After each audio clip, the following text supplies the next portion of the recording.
Hi everyone and welcome back to Simplifying IT's Tech Tips. In today's video we're going to show you how to enable all the CPU cores and the maximum RAM allocated for your computer. This can help speed up processing and make sure that the resources are available immediately when an application needs it. So first of all, let's start by navigating down to the left hand corner of our screen and left clicking on the Windows icon. If it's Windows 7, you might need to type and select the option. In this case we're running Windows 10, so we'll simply start typing MSCONFIG, and you can see that system configuration has populated here. If it's Windows 7, you might have to hit enter and then select the option. The way we select this though is by right clicking, select Run as Administrator by left clicking, and you'll see a new dialog box has opened up here.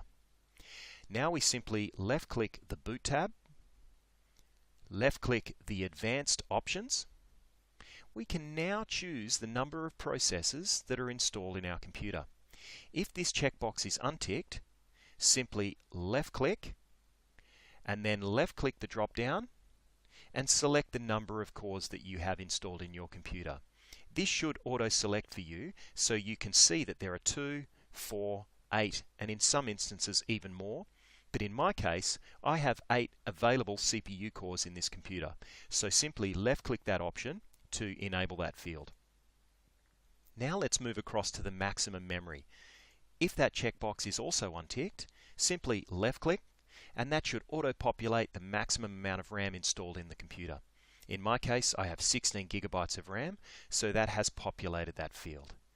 Now we left click OK, left click Apply, and left click OK once again, and you'll now see a new dialog box has popped up asking us to restart the computer.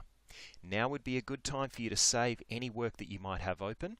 However, if there's a project that you're working on and you need to restart the computer at a later stage, you can simply exit without restart, and on restarting the computer down the track, those settings will apply. Thanks, and I hope you've enjoyed today's Simplifying IT Tech Tips.